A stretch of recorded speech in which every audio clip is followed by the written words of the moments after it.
Good evening and welcome to the News Hour Agenda. I'm Madhadas Gopalakrishnan. Now, the committee constituted by the NHRC, or the National Human Rights Commission, that was inquiring into allegations of post-poll violence in West Bengal has submitted its final report in the Calcutta High Court earlier this week.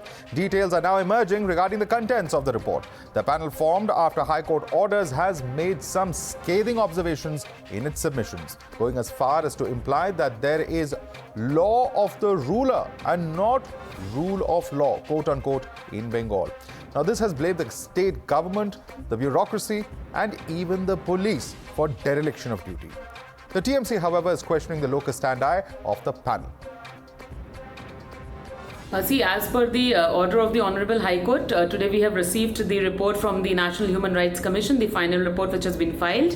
The report had certain recommendations. So when we had filed our public interest litigation, in my petition I had mentioned that there has been a failure of law and order situation. There has been a negligence from the police authorities. There has been negligence by the political leaders, by the state itself, and everything from these recommendations I see that everything has turned out to be true. I am aware of the NHRC report. We are not in agreement with the NHRC report. We do not think that the situation is such that it calls for CBI probe or shifting of the cases to outside the state. We are not in agreement. It's not their job. And while receiving the final report, the Calcutta High Court had asked the NHRC to give copies to the state and all other petitioners as well. Now, while the BJP leader and one of the petitioners, Priyanka Tibrewal, says she's got the submissions, the West Bengal Chief Minister, Mamata Banerjee, insists that her government is still waiting for it. They give a bad name for Bengal, though it is not at all true. The pre-poll matter, they say post-poll violence. Pre-poll violence, it was under election commission, it was not with us. And what they are using, maximum, this is pre-poll. That also we don't support. That time it was not with us. It was with the election commission, the law and order machinery. Please understand that. They are misleading the people and distorting the facts. We will give our, when court will give us the time, then we will file our affidavit and we will give our opinion to Honorable Court. But I am sorry that instead of giving the report to court, they have already leaked all the reports to Human Rights Commission to outside. They should have respect their court. How they can disrespect? Instead of hearing started, even the opposition, we are the government, we have to give our opinion also. This is the justice. And court gave us time also for that. I think they will give us time, or they have given the time for affidavit or something. So before that, how they leaked all the news, what they have submitted in the court, if it is not political vendetta, only to malign the people of Bengal because they have lost the election. That's why this is their political vendetta. This is about rule of law. Now, while the TMC chief alleges that the inquiry panel is biased and misleading the people to malign her government's image, but interestingly, the 7-member committee includes representatives not only from the National Human Rights Commission, but also the State Human Rights Commission, as well as Bengal Legal Services Authority. You're watching the News Hour at 10, debate number 1 on Times Now, Super Prime Time. All right, let's go right across to our guest for more on this. China NC spokesperson of BJP is with us. Kiya Ghosh is spokesperson of the BJP as well in West Bengal. Nirmal Kaur is with us, retired IPS officer. With us also is Tausif Ahmed, the advocate. Joining us also is Suman Siraman, political analyst. But I want to first and foremost go across to TMC spokesperson, Professor Om Prakash Mishra. Professor Om Prakash Mishra, today is a very, very serious day and a very, very important day because the National Human Rights Commission panel, which not just comprises members of the National Human Rights Commission, State Human Rights Commission, as well as West Bengal Legal Services Authority members are present on this panel. And just look at the scathing observations on the bureaucracy, on the police, as well as the government. They say that nothing was done when these acts of violence were going on. They have received over thousands of people, over hundreds of complaints which involve over 4,000 people, if I'm not mistaken, 5,000 victims. The exact number I'm going to read out is 1,650 complaints received by NHRC, consisting of 5,000 victims approximately. Now, this really flies in the face of what Chief Minister today said, that 1 or 2 acts of violence happened. Where have these 1,650 complaints come from then?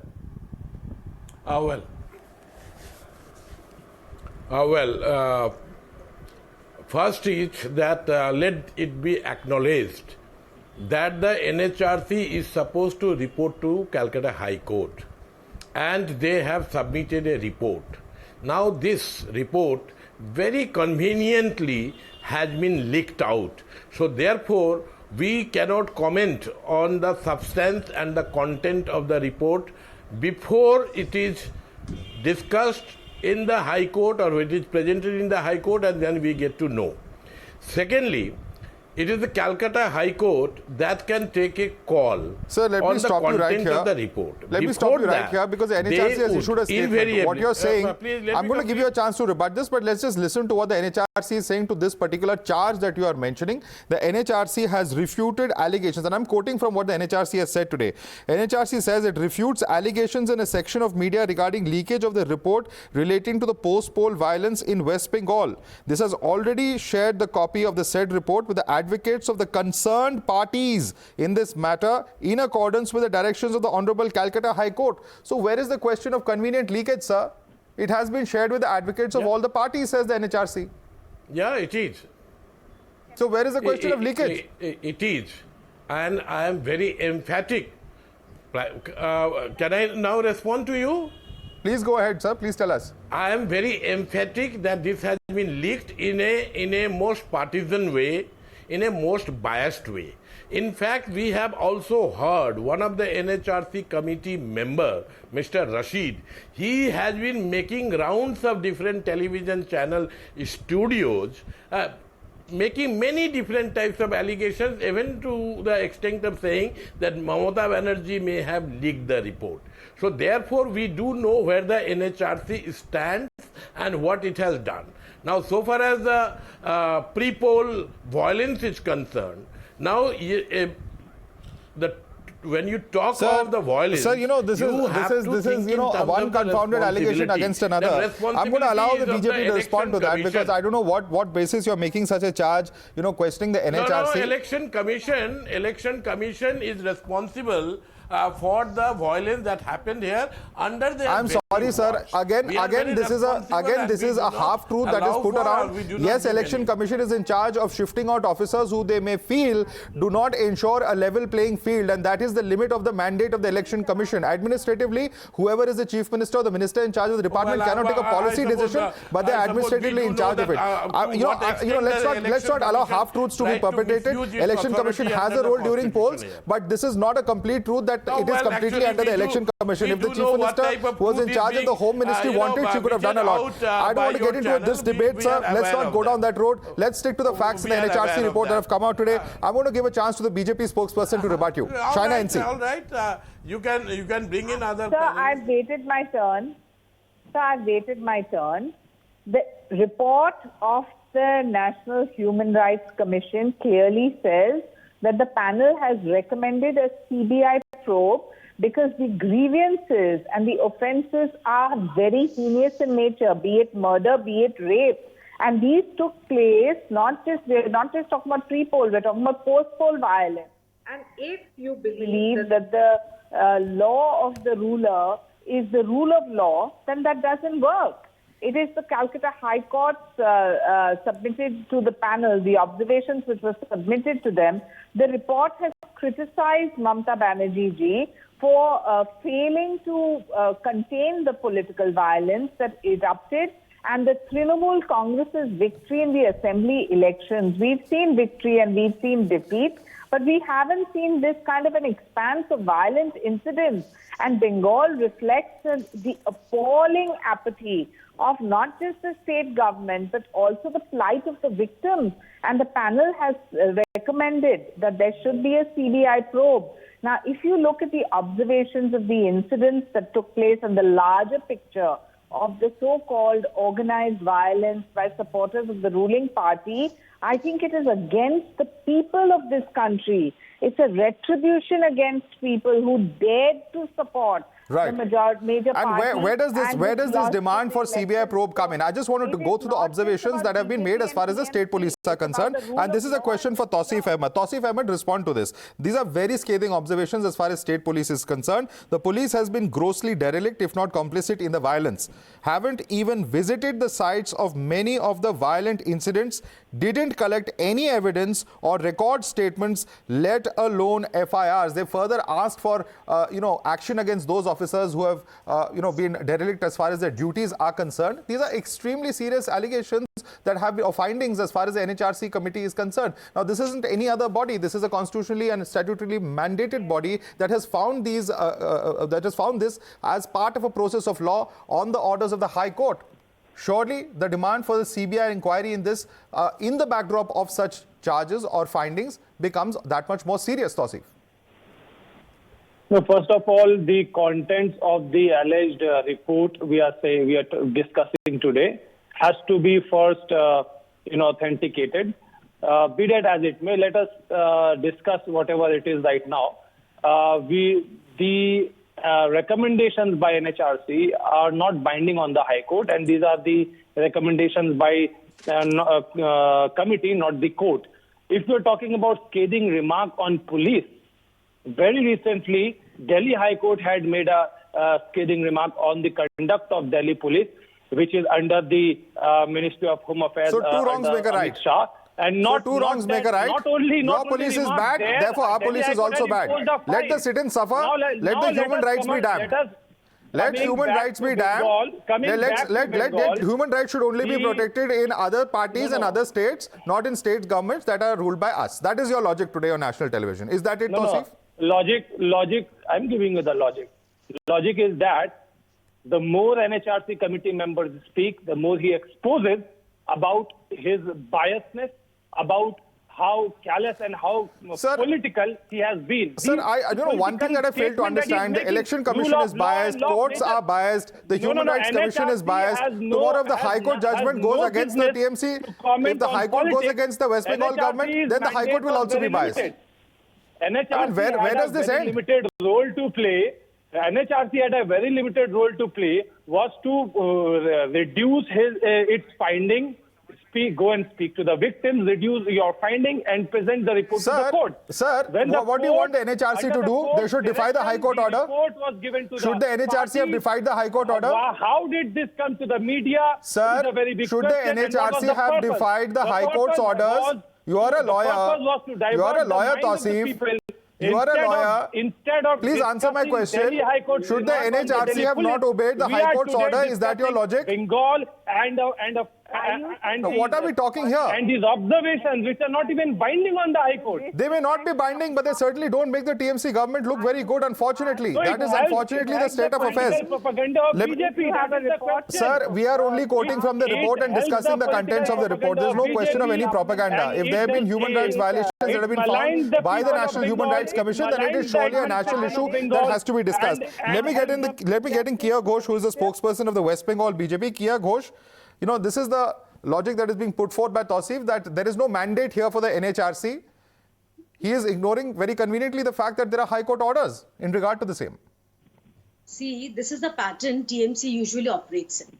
They disregard all the forms of democracy. They disregard the Human Rights Commission. They disregard even the court. They have questioned the honorable judge also of High Court, who was dealing with Nandigram's Mamata Banerjee case. And she was slapped with a fine of 5 lakh rupees, which is definitely a disgrace to all people residing in West Bengal. They disregard even the media also, for that matter. Whoever doesn't suit the agenda, Mamata Banerjee and their, Dushtu Bhaira, they have this pattern of disregarding people. Okay, NHRC report, I didn't have the access to entire report. I would like to point out certain other points over here. We have seen open eyes, plain eyes, residing in Bengal. We've seen every day I receive scores of telephone calls from women who are being threatened over phone that they would be raped since they belong from a BJP family or they are a BJP worker. We have seen elders being denied of COVID vaccine. Can you beat it? Because the gentleman is a father of a BJP worker. So if this is what is happening in Bengal, we have seen NHRC person, one of the member, he was being beaten up, he was being attacked on broad daylight in Bengal. We have seen even the MOS for Home Ministry, Honorable MOS, when he came for a visit, his car was pelted with stones. So if we can see with open eyes what is happening in Bengal, we see in television, we get so many videos each day, so many distress calls that please save us from this hooliganism of Trinamool Congress. So it is easily understandable what people must have reported to the NHRC Let me get team. a quick response from Suman C. Raman on this. Suman C. Raman, what is very evident? I'm not going to get into the political fight in that sense. Let's stick to the NHRC report. These findings are extremely damaging. These findings really point out to something that has happened on a mass scale, the kind of crimes, the heinous crimes, etc. There is a reason that NHRC is recommended that there should be a CBI inquiry, because the state administration, it appears, during the course of this entire violence has either been complicit by the actions of commission or omission, at least going by what the NHRC says. Madhav, first of all, we have to understand two things. One is the TMC has already expressed its opinion on the NHRC even before the report was submitted. There have been a lot of complaints saying that NHRC is, in this case, it might have been court-ordered, but NHRC's focus seems to be on non-BJP ruled states, and the TMC has accused it of not taking up issues in places like So what should NHRC have done, sir? One second. They should have not obeyed the court orders? Let me finish. No.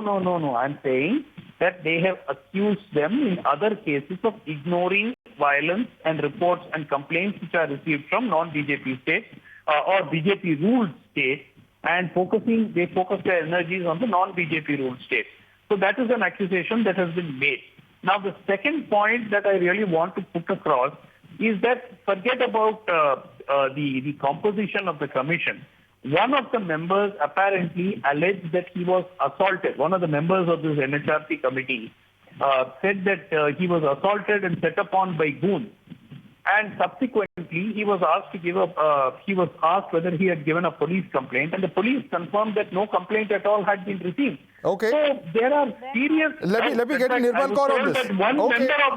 I would imagine, Suman C. Raman, if the law and order situation is so bad that even the National Human Rights Commission members who are sent by the High Court are being attacked, then that should be a matter of concern. You're concerned that the report was not filed. Let's put that question across to Nirmal Kaur. She's been a fact-finding committee member. You've asked a question. Now listen to the response. Nirmal Kaur is with us, former IPS officer. Nirmal Kaur, how do you respond to that? Suman C. Raman says that even the allegation of violence by a NHRC member, he believes, because there's no formal complaint, cannot be taken seriously. How do you respond to him? Who is the gentleman, Madhav? Do you know him? Sir, you have asked a question. Now at least listen to the response. Yeah. Nirmal Kaur, can you hear me, ma'am? Ma'am, are you able to hear me, Nirmal Kaur? All right, we've lost that line there. Shaina NC would like to take that question. Yeah.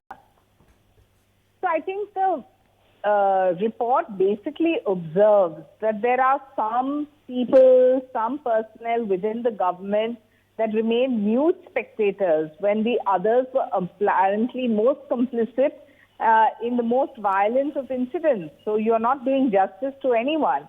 And there you respond have to Suman's question, please. He says, talking about leaking. Shaina, please, if just a moment here. You can carry on, but first respond to what Suman says. Suman's charge is that one of the NHRC members claims that there was violence against him. He says that that member did not file a police complaint. Why is that so? And therefore, he says that the version of that NHRC member itself is suspect. This is the charge coming from Suman C. Raman during the course of this debate. How do you respond to him, Shaina? But this is a very stupid charge. If somebody is being threatened, wouldn't one go and register a complaint? And if the state government is not even registering a complaint of a so-called victim, can we be just listening to all these conspiracy theories? On the other hand, what do you call political vendetta? When there are people who are raped, who are murdered, when women are insecure, and if there is the party in power which is resorting to these kind of tricks, then I don't think this is just about a media briefing and about coming out and saying, oh, there's a leaking of a report. First, address the facts. The facts are, if there has been violence post-poll, what has the TMC done? And if they are great winners, they cannot pretend to be taking, as I said earlier, whether it's the ruler who is taking rule of law or whether it is the common man who is the victim. All of these are serious, contentious issues. And when the commission has said that they want a CBI probe, it is not because there are some, flimsy counts of questions. This is about rape. This is about murder. This is about women's security. Yes. And this is about victims who are completely... Okay. I believe we have Nirmal Kaur back with us. I believe we have Nirmal Kaur back with us. I want to ask her because she's been one of the members who's gone on ground as part of these fact-finding missions. Nirmal Kaur, we have a question coming in from Suman Siraman. He says that one of the members of the NHRC, he says, was attacked, he claims, but he did not file a police complaint. Would you like to brief Mr. Suman Siraman about your experience when you went on ground, what the law and order situation there you found was?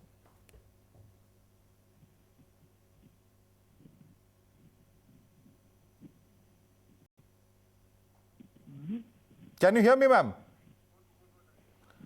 All right, I apologize for the very poor quality of the connection, but let me take this, let me go right back to Suman Siraman and let me ask him some of the important observations. Suman Siraman,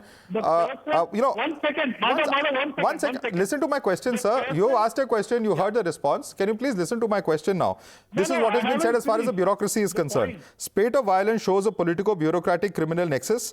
Neither senior officers nor political leaders condemn the violence, didn't visit the spot, assuage victims or ameliorate problems. Your response to this, Suman Siraman? Absolutely. There is a bureaucrat, police and politician nexus, and it is across all states. Let's not even kid ourselves that this is something isolated to Bengal.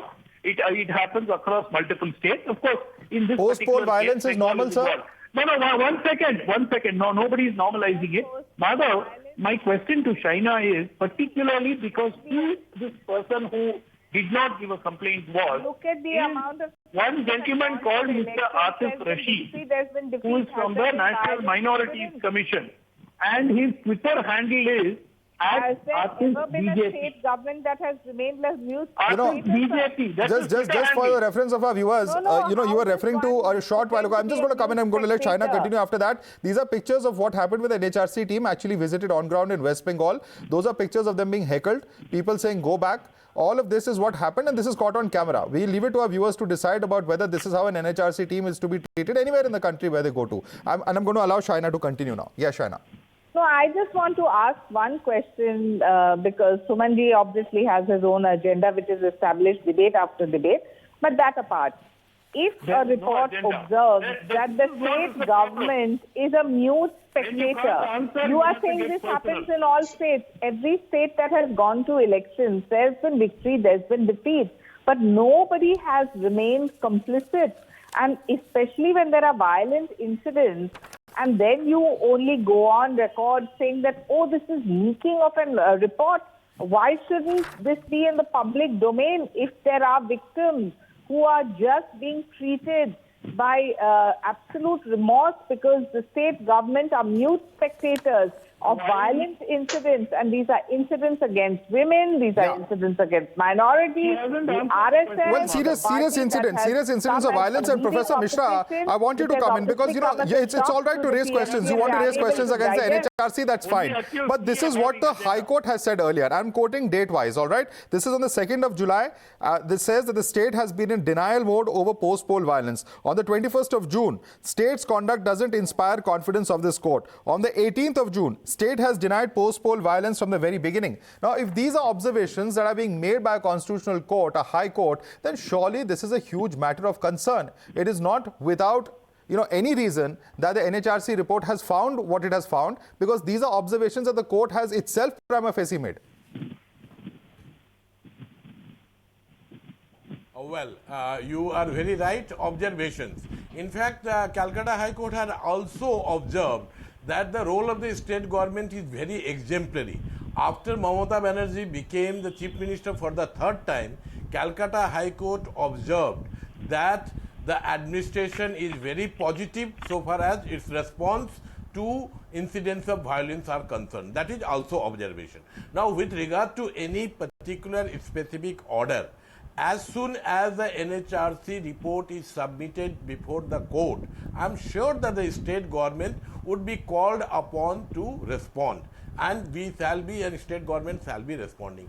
All I right. would like to point out All that right. Mr. Raman So the only question is, what was Mamata Banerjee doing before she took charge as chief minister? This entire allegation that is constantly made that she could do nothing, is that actually borne out by facts? I want Kiya Ghosh to respond to that, the BJP spokesperson from West Bengal. Kiya Ghosh.